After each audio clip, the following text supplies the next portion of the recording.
Good morning, good morning, good morning, and welcome to The Good Life with me, Eileen. We are here on Relationship Tuesday, and we're here to open your mind.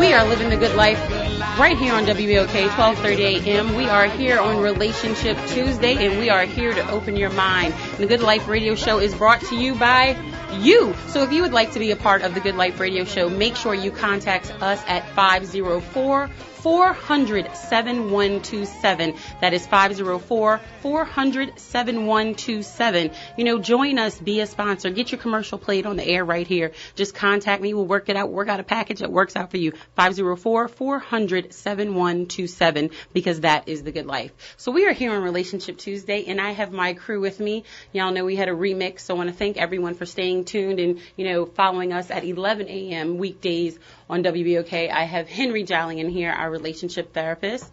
Shout out to Henry. I have my partner in opening people's mind. I don't know what I'm going to call you yet, Brian. So we have Dr. Brian Turner, our clinical psychologist, Black Psych professor from Xavier University, XU. And we have our newest, why are you standing up? You feeling it? You feeling it? And then we have our newest. I just cut my grass, so I need to stretch. So we have our newest co-host, Miss Ursula Rochon, in here. I know y'all hear another female voice. Good morning, Ursula. How are you? I am wonderful. I am so excited. Y'all know I've been the only female voice for a little while. Taitha had to grow and spread her wings. Uche got all big and bad, and he got a contract. What is he doing? He is feeding pit bulls and parolees. That's what he's doing. He's a contract doing their lunches. Yeah. So that's why he can't be here doing lunch. But he will be back, and we're going to just work it out in the meantime. But they need another female voice, so I'm very excited to have her here. So I want her to introduce herself and just give her a little bit of black background, because Ursula Rochon is head of the Color Gallery. Wonderful. Well, it's kind of crazy that you put me on the spot, because I have three major fears. Spiders, needles, and public speaking. Really? Yes. Well, that's what the good life is all about, opening your mind to living differently in the world. I'm definitely going to get... Right, you're going to learn today. Exactly. Well, the good life is all about opening your mind to living differently in the world. And on today, Relationship Tuesday, we're going to be discussing Maslow's Heirarchy of Needs. Are your needs being met? And if you don't know exactly what I'm talking about, let me break it down a little bit. Maslow's Heirarchy of Needs is a theory in psychology proposed by Abraham Maslow in his 1943 paper, A History of Human Motivation. But I'm going to let Dr. Turner step in right here, because you said he may have swiped it. Swiper, no swiping? So Maslow was stuck at some points in developing his theory of needs, and began looking outside of the dominant culture to talk about needs. And so the real story is that he actually hooked up with Blackfoot Indians out in New Mexico, and the actual pyramid structure that he uses is depicted as a teepee. Now, what we see from what he did was he puts self-actualization, which is the promotion of individual achievement, at the top. But what the actual Blackfoot Indians and most Native American cultures actually looked at was self-actualization as the lowest level of achievement. And that at the end of the day, it went self-actualization, community actualization, and at the top was cultural perpetuity, which was the actual extension of your culture beyond you. So the fact, I need all that in layman's terms. I'm about to get there. Let me sound smart for a few minutes. Okay, go ahead. Let me sound smart for a minute. Definitely sounded. Look, I'm still paying these student loans. I got to act like. Oh, you're not like D1? No. If D1 want help, if D1 want to help, I'll do whatever I can. I'll carry a bag. But in essence, and this is something that I actually teach in my personality course, is we have to be careful when we talk about individual needs above all else. And if you actually look at it, and even to the point, safety needs, physiological needs, belonging and love needs, safety needs are underneath self-actualization. But the Blackfoot Indians actually promoted the idea that your culture and your society was more important, its survival. And so similarly, the idea of needs was an individual achievement strategy, whereas the actual ideals were that your cultural extension beyond you. So what are you doing to ensure that your children, your community, society is better? Right. And that's exactly above your needs. So when we're talking today about relationship goals, I think the direction I was already thinking was, it's fine and dandy for me to have a partner who wants to satisfy my needs.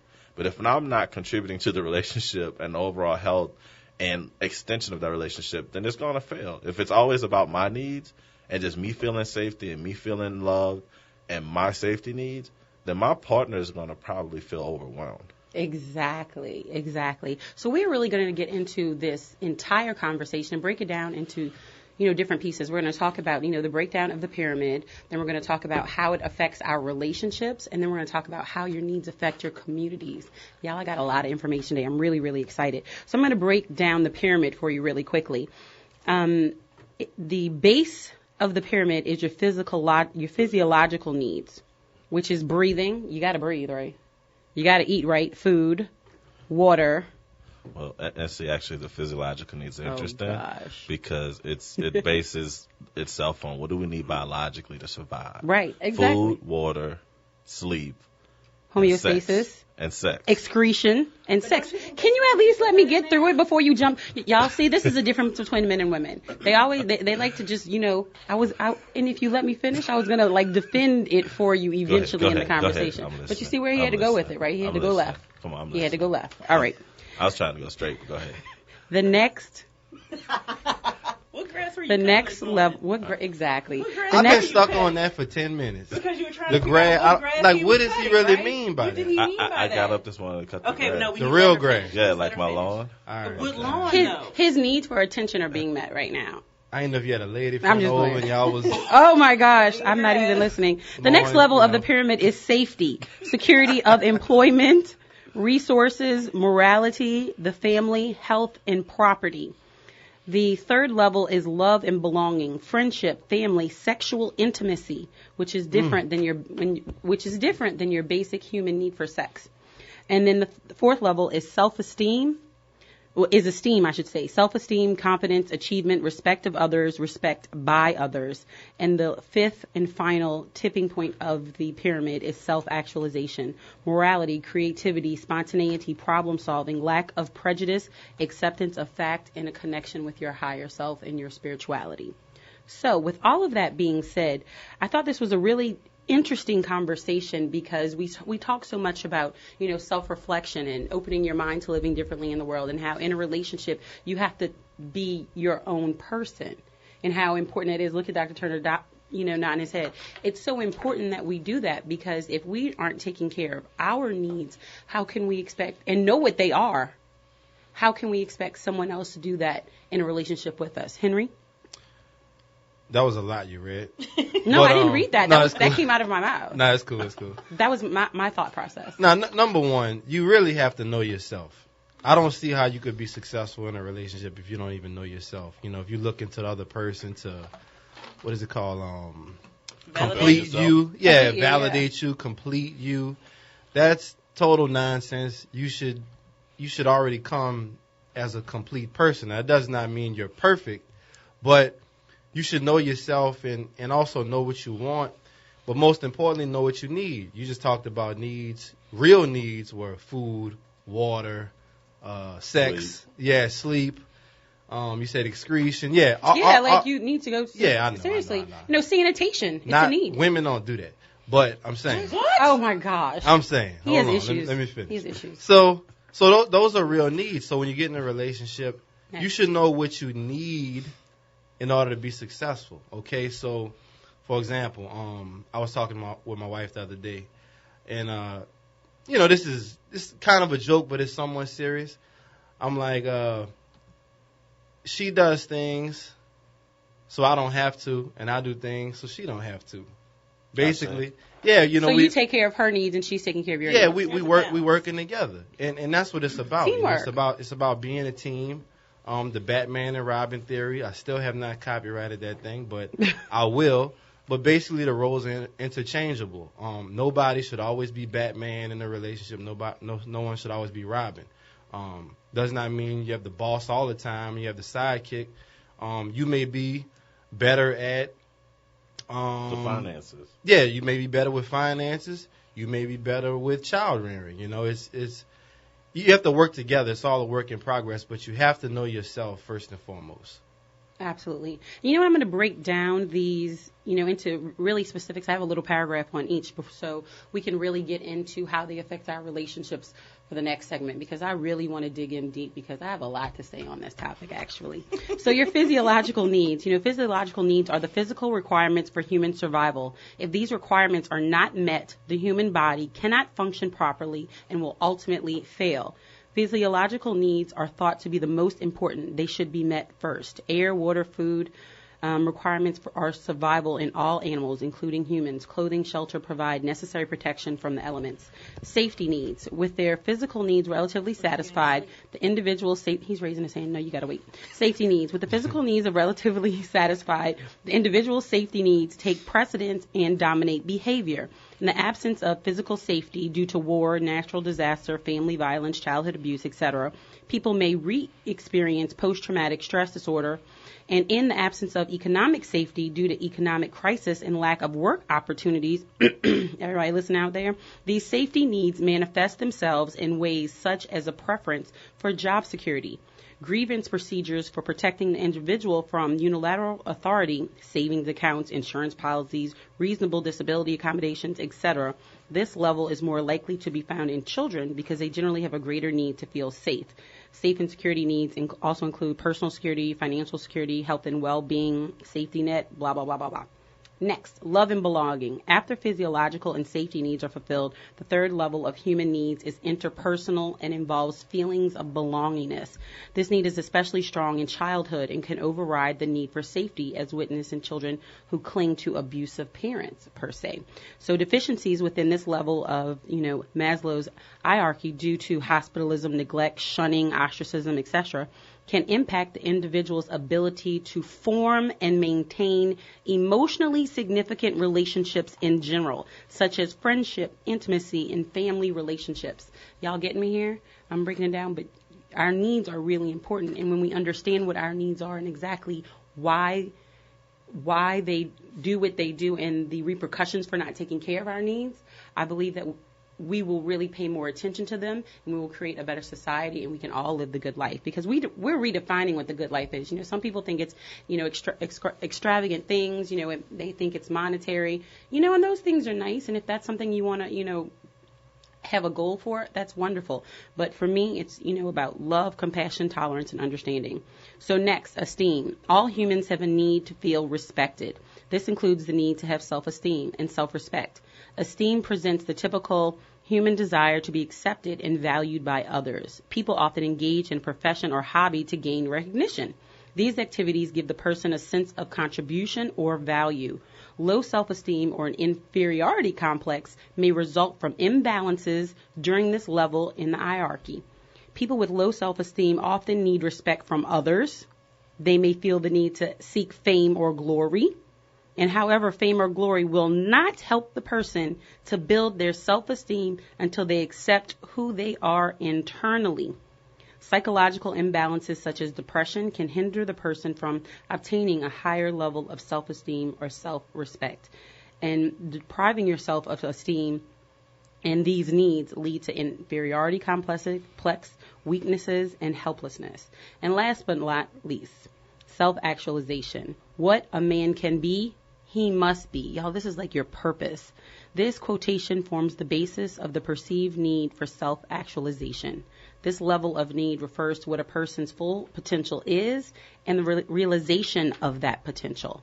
This hierarchy, describes this level as the desire to accomplish everything that one can, to become the most that one can be. Individuals may perceive or focus on this need very specifically. For example, one individual may have the strong desire to become an ideal parent.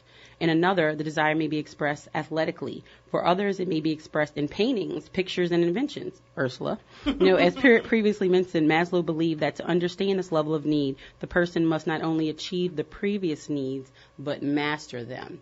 So we're going to take a quick break, and when we get back, we're going to discuss our needs in regards to relationships. And I really just want to take a minute so we can really get an idea of what each need was, because when we get back, we're really going to get into it. Are your needs being met in your relationship?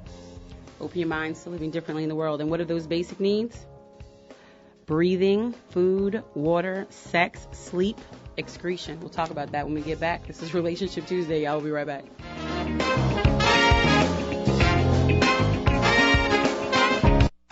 Monday through Friday from 4 to 6 in the afternoon. The Grapevine will be informing, encouraging, and educating the inhabitants of the greatest city on earth. I'm your host, Braylon B. Banks, and I hope you'll please join us on the Grapevine on WBOK 1230 AM. Real talk for real times.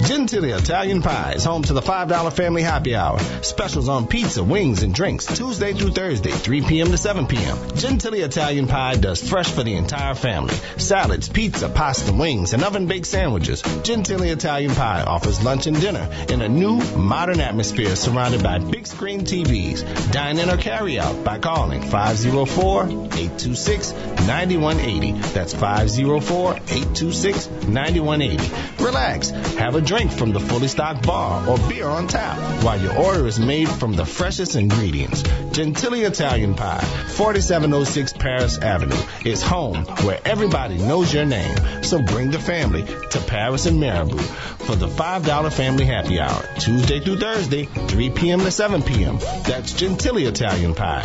Dine in or carry out.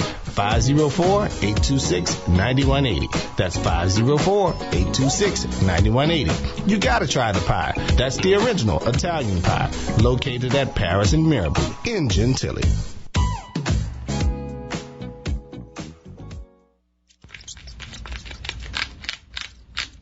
Control of rats, mice, and commercial vertebrate pests requires much more than setting traps and placing poison bait in a desired area. Unless you eliminate food, water, and harborage, after blockage and structural exclusion, your problem will return. At Rodent Guard Pest Control, we are trained to change the environment of the rodent. Call 504-952-7378. We have earned our name by reducing the rodent population and eliminating harborage opportunities. We have programs for preventive maintenance and provide rodent assessments. Rodent Guard, 504-952-7378. Licensed to exterminate. For WBOK listeners, we offer a discount opportunity if you mention promo code 952-PEST. Are you satisfied with your current financial position? My name is Kenneth Barnes, President and CEO of KB Enterprises, where we specialize in putting together step-by-step financial action steps for your plan for today and for tomorrow. Whether you're 50 to 85 and need assistance with your final expenses, we have coverage options for every situation. Let us put life back into your finances. Call us today at 504-914-1202. That's 504-914-1202. Did you know that April is National Minority Health Month? This year's theme is Accelerating Health Equity for the Nation.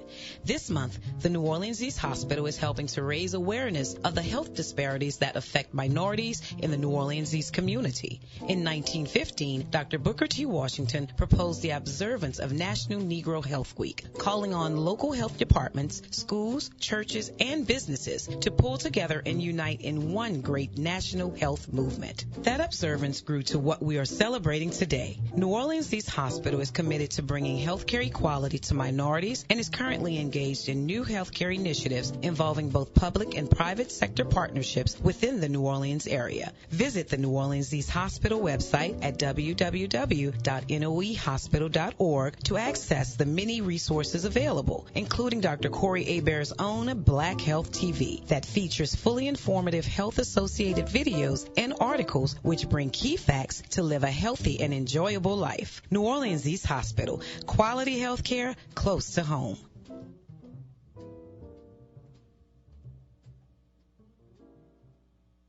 Are you in the music business? Do you want to learn more about how to make money from your music? Then don't miss the 9th Annual Sync Up Conference, presented by the New Orleans Jazz and Heritage Foundation. This free event features workshops and interviews with top leaders from the business of hip-hop, R&B, jazz, and more.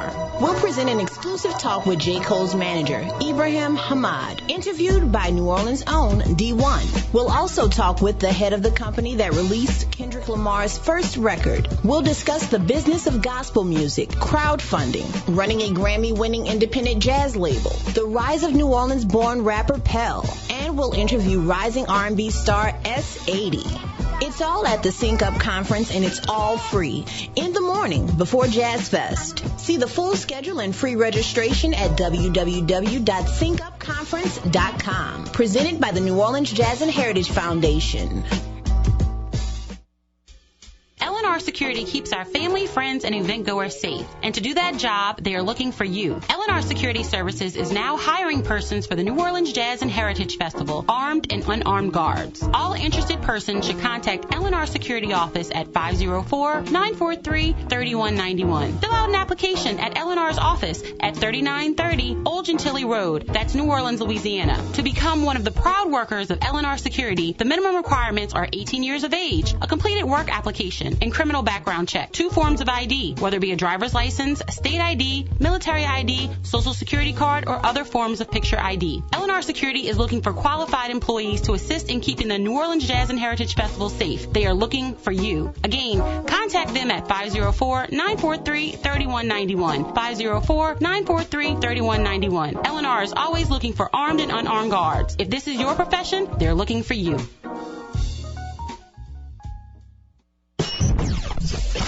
WBOK 1230 AM, the People's Station.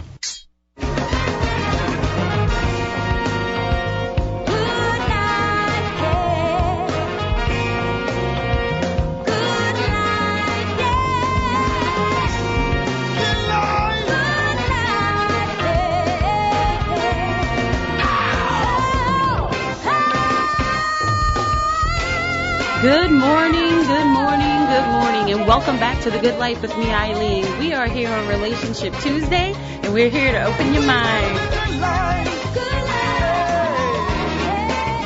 in a different land.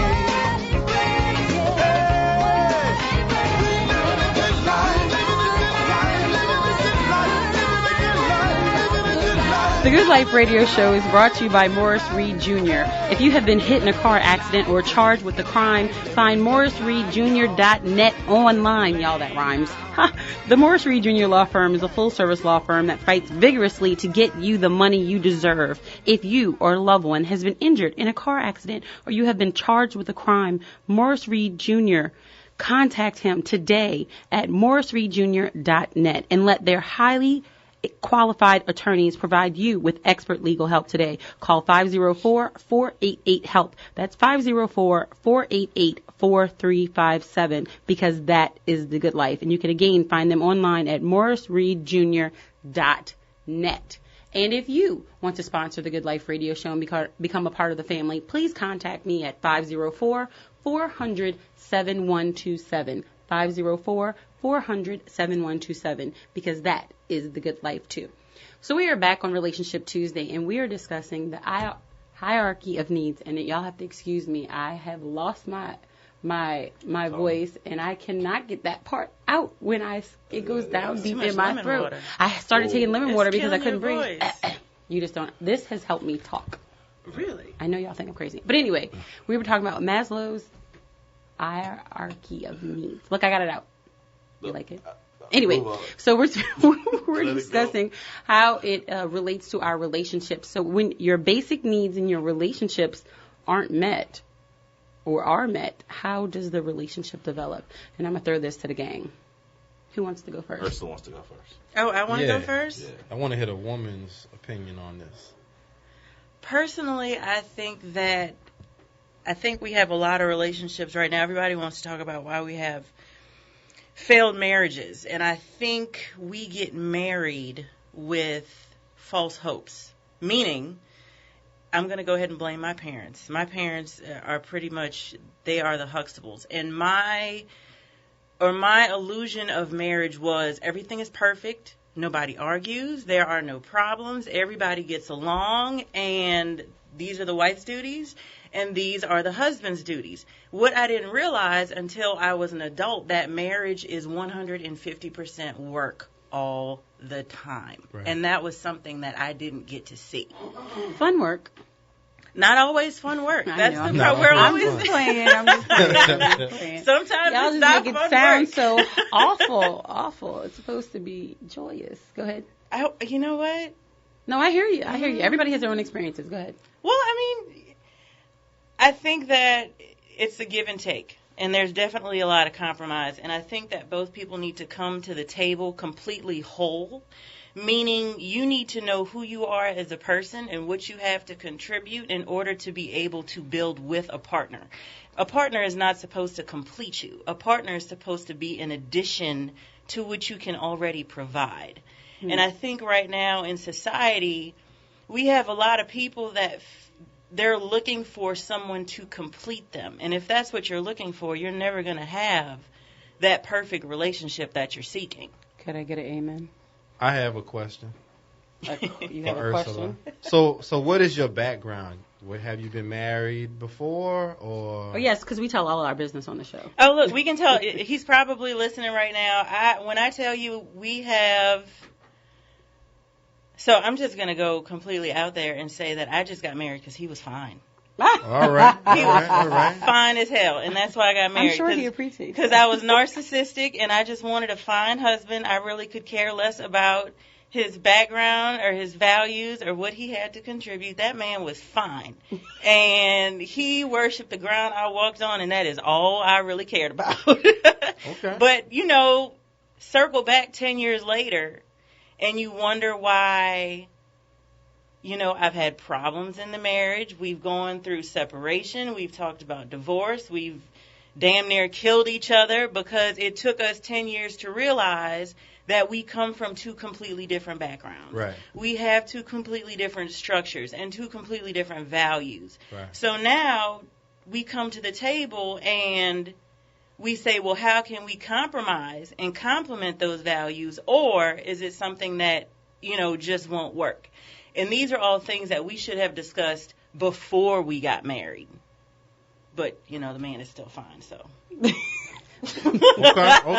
Okay. But that goes to our conversation all the time about being evenly yoked. I heard dudes say that, like they've gotten married just because the chick was fine. Yeah. You're the first one I've ever heard. And how did that work out for them? I'm going to be totally direct. I'm not going to sit in here and lie. That man was fine, and that is why I married him. And Henry, it's funny because you said that you have talked about, dating people. I'm not talking about dating people due to that fact, and then you were like, I couldn't even date them anymore because... It's not enough. Exactly. I mean, it's it's like... So your other needs weren't being met. Right. It's like having a car with no engine. It's like, okay, this thing looks good, but... Can't be driven. Don't work. It don't work. So it don't do what it's supposed to do. Okay, Dr. Turner. Right. So I guess we'll save therapy with Ursula for a night where we're out drinking and having fun. I drink water with lemon. Because I was just going to go ahead and validate the homeboy over there because at times he's talking about the long hair and that need, and so I think Ursula that's a need for me. I think Ursula just gave you validation to continue to have long hair as an issue. Let's just well. That. You got to have more than that. I know. I'm just saying. I'm just saying because you didn't that's the eye test, man. You got some mirrors put up. I got to read y'all back in. I got to reel y'all back in. Dr. Turner, I'm gonna give you a question. What happens in a relationship when the bottom two, when the bottom part of the pyramid per se, and I know you don't love the pyramid, but let's just say we're gonna use it for the purpose of a conversation. When the bottom two stages of the pyramid aren't met, which are the basic ones: breathing, food, water, sex, sleep, safety, security of employment, resources, the family, health, and property, security of health care, and all of those things. When those things aren't being met in a relationship. Well, so I'll operate within Maslow because I will teach it and promote it so that people who do enjoy it. So what I think about first and foremost is this. Whenever you're engaging with another individual, you have expectations, as Ursula's already alluded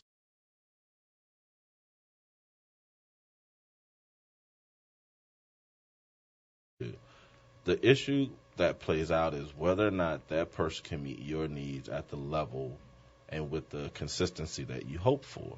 So if I have those basic needs, so if I'm dependent upon you to make sure we have food, to make sure the house is taken care of, to make sure these things, and if that's kind of what we've set as our basic needs and expectations, if those needs don't get met, clearly the foundation can't hold up the building, right? So I can't even begin to have, well, and let's be clear. The thing about the sex part was, if we think about the basic need of sex, it's that we procreate to keep the species alive. In terms of love and belongingness, we're talking about the intimacy brought about in a relationship that would satisfy the need for connection and interdependence and long-term agape and, compassionate and passionate love.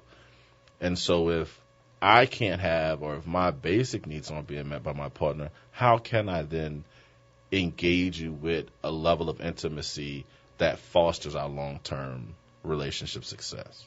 So it's very easy that if I can't trust that you're going to come home and take care of the light bill, if I can't trust that you're making sure that the kids are clean or that the house is clean, if we're struggling on a day-to-day to ensure that we can survive, how can we get to the higher level? Now, the caveat that I do teach with this is that in some situations we have to acknowledge that some people are simply going to have that as their highest ability. You may be in a situation where the best a person can do is ensure that the home is taken care of. Mm-hmm. But if they do that to the best of their ability and you don't have to concern yourself with that, that's why you can see some relationships where the male or the female have different levels of achievement in life.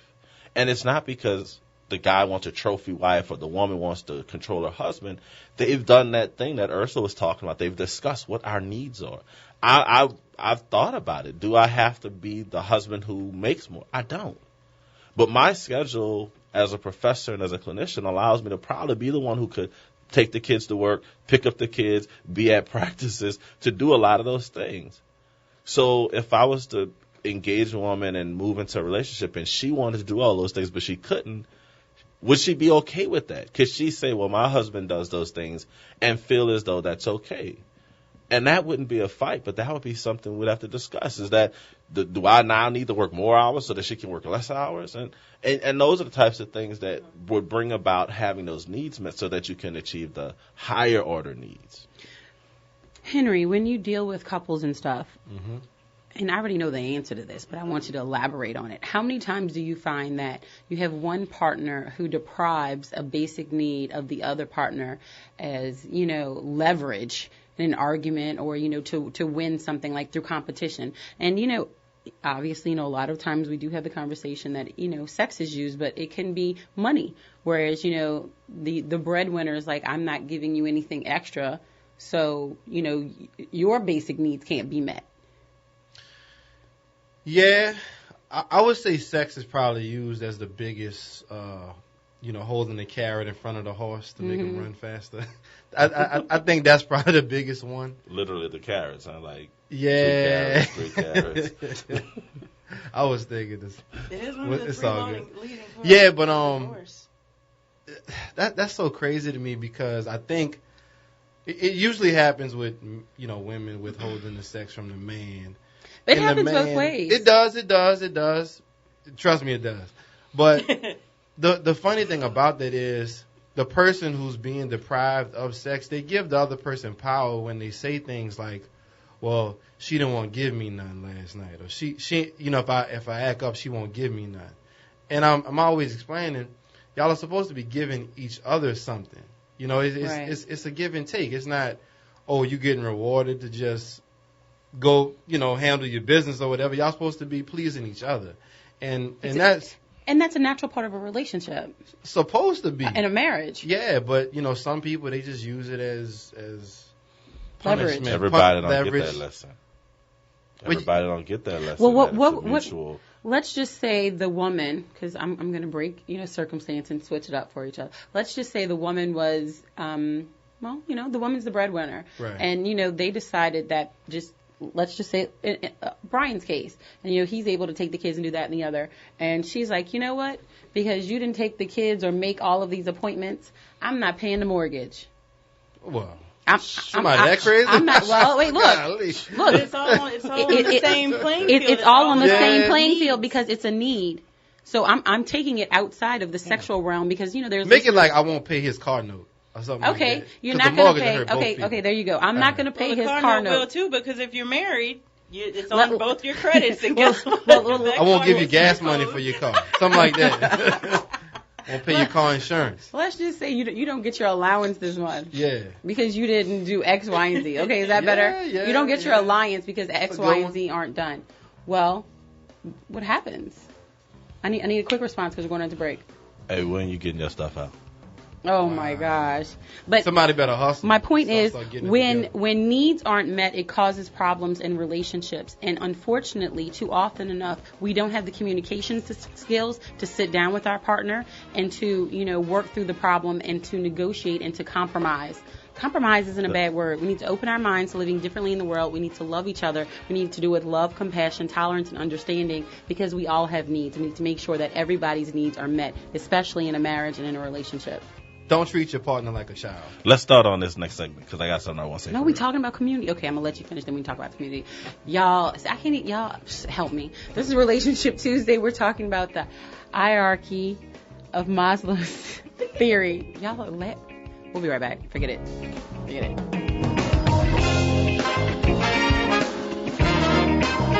Are you a Medicaid recipient? Time is running out for you to get on board and keep your Medicaid benefits rolling along. In order to stay active in the Medicaid plan, you must confirm your mailing address by midnight on Thursday, April 21st. You'll need your date of birth and Social Security number ready. Call 1-888-342-6207 and confirm or update your mailing address. Or you can go to the Louisiana Department of Health and Hospitals website at dhh.louisiana.gov. Education is not preparation for life. Education is life itself. Hi, I'm Dr. Andre Perry, host of the new hour-long show, Free College, sponsored by the Hechinger Report. Tune in every Tuesday at 3 p.m. on WBOK. Free College shares the information you need to have schools make sense of your life, and we'll address the challenges our men and boys face every day. Free College is paid for with your thoughts and experiences. Let's talk. So tune in Tuesdays at 3 p.m. to get Free College, an education for life. Are you looking for a better way to get fit? Bored with the same old routines? Looking for results or a way to instill discipline in the kids? Tiger Rock Martial Arts is the answer with Taekwondo, kickboxing, and self-defense classes. Tiger Rock diversifies your training in ways that allows individuals of all ages and fitness levels to feel like a champion. Join Tiger Rock today. TigerRockNola.com or 504-455-9694. That's 504-455-9694 with a 3-class starter pack starting for only $38, which includes your training uniform. Learn, grow, and succeed with Tiger Rock's 3 convenient locations: Old Metairie, West Bank, and Clearview. There's no better time to start gaining strength, skills, and protection for life than now. 504-455-9694. 504-455-9694. See you on the mat.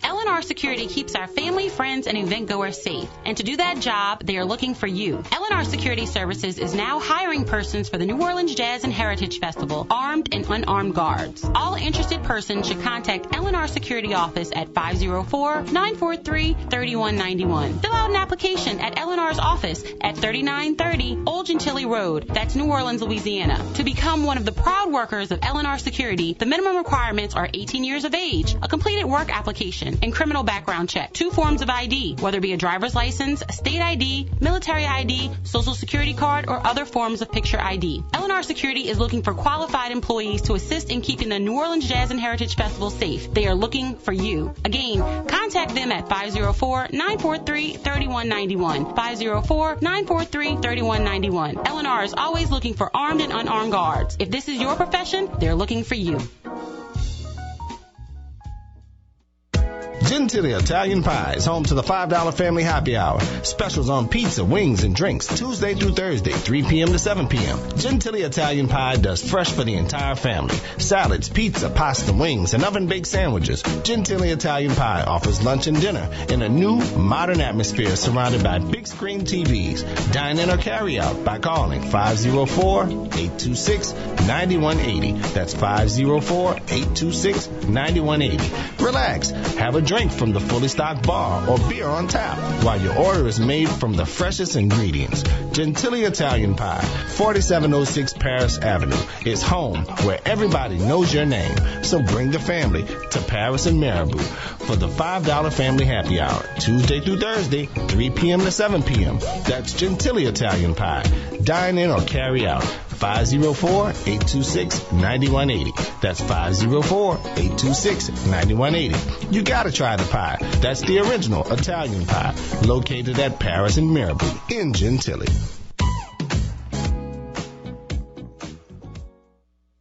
Hi, I'm Kerry Jones, Customer Service Manager for Entergy New Orleans.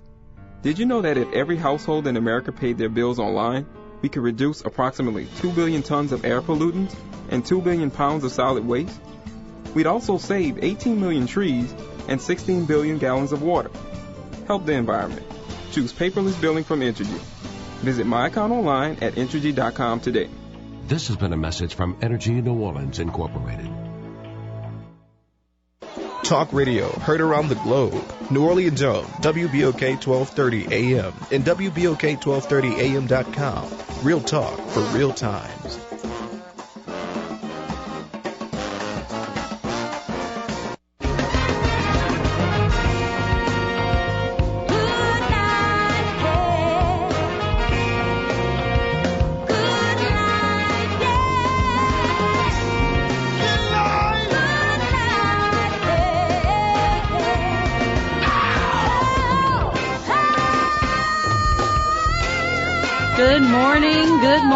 Good morning, and welcome back to The Good Life with me, Eileen. We are here on Relationship Tuesday, and we're here to open your mind.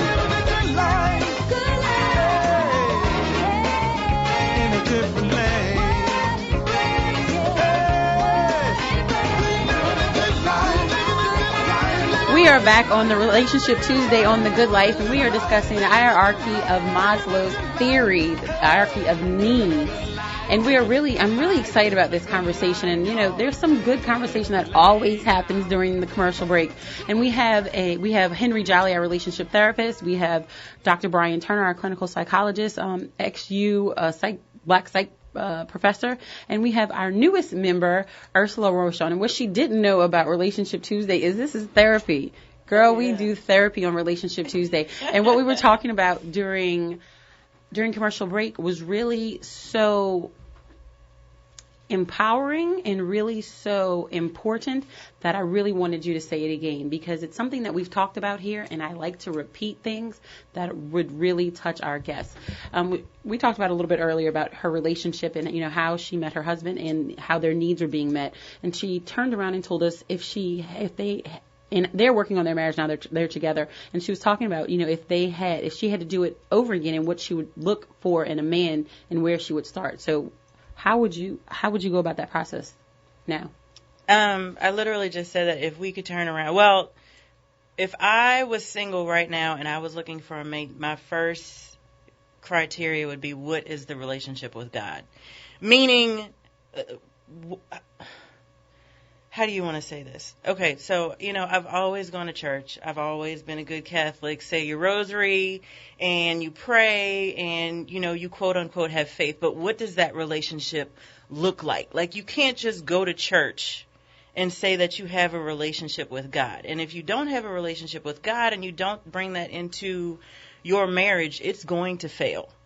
So even if one person has a relationship with God and the other person does not, the relationship is still going to fail. So your mate has to be just as grounded in his faith, in the faith to work through the vows that you guys took in order for the marriage to work. So, realistically, he was fine, but I should have asked him what his relationship with God looked like.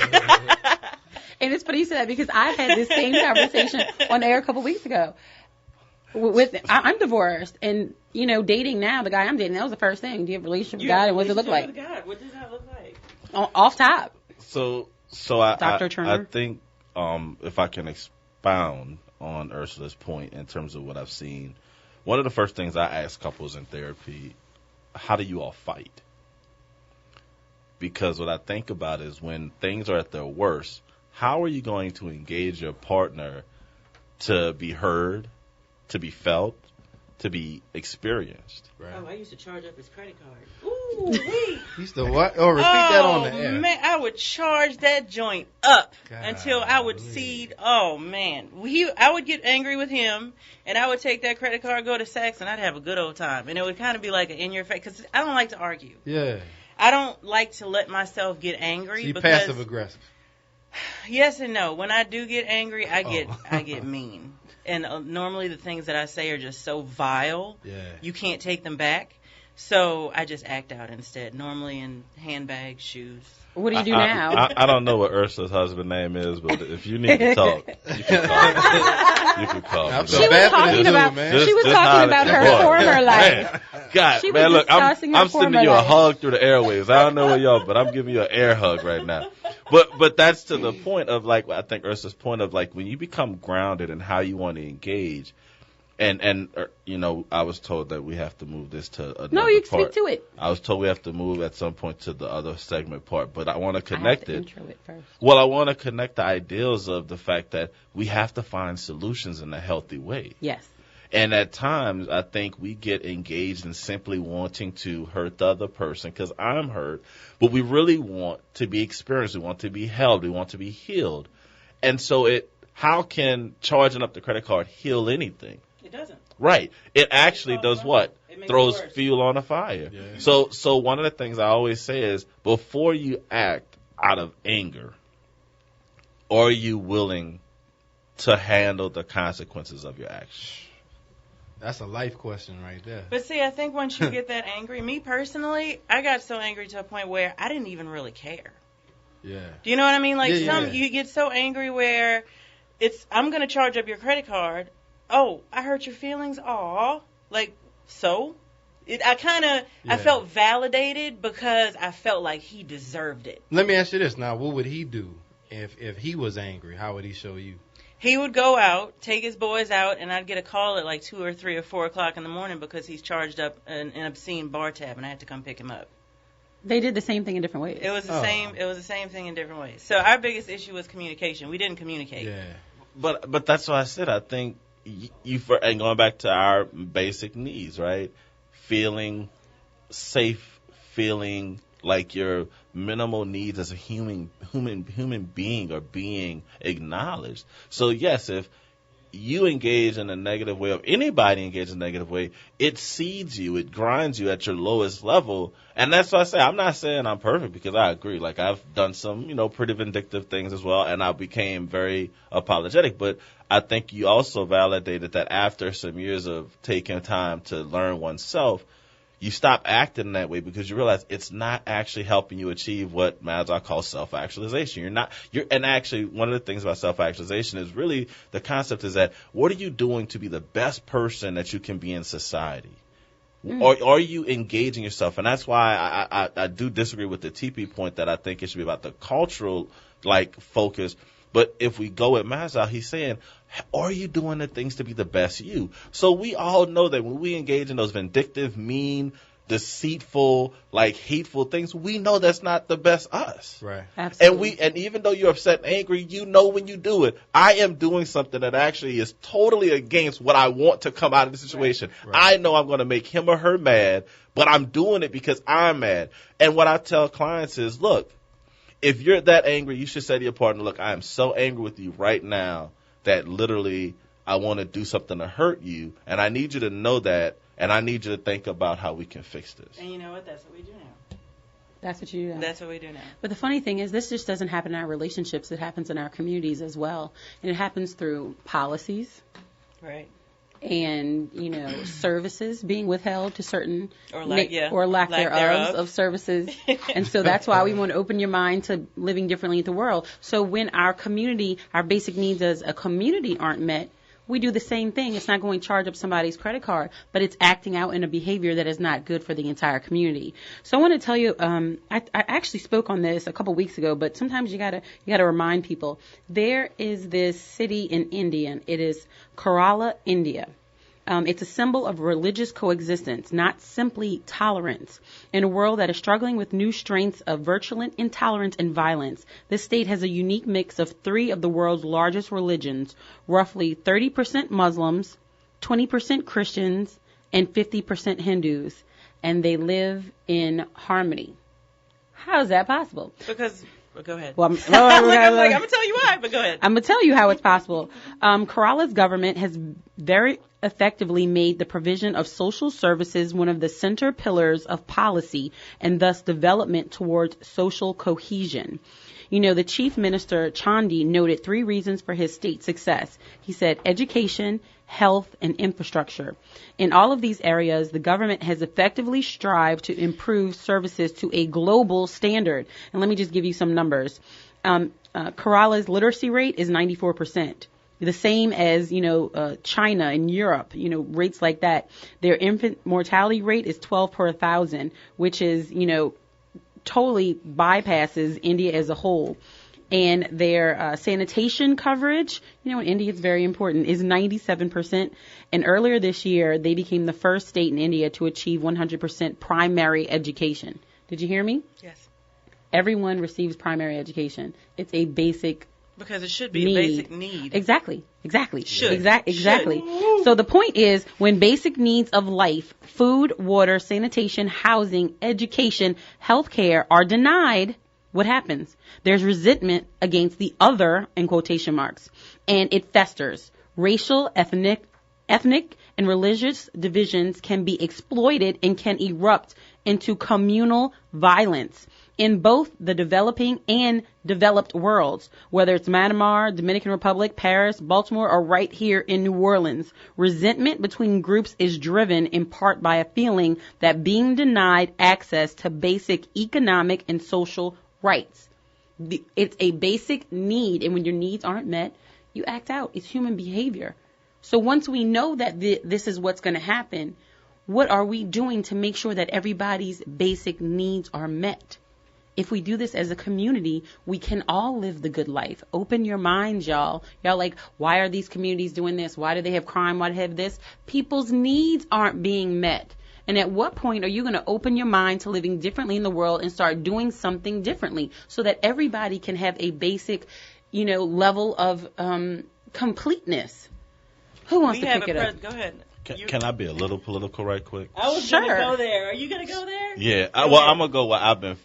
I was going to go political. So one of my rationales in our current political climate, specifically in New Orleans, with the charter school movement being let me not say charter school. Let me say the education of our children being so politicized is that I have a struggle with politicians, elected officials, policymakers who speak to the issue as though they need someone to come to them to tell them what is right. Mm-hmm. And my point is, if you're an entrusted official by the public body or the body politic, there are people who literally don't have the capacity because they are taking care every day of their most basic needs, and they entrust you as a public official to do the right thing.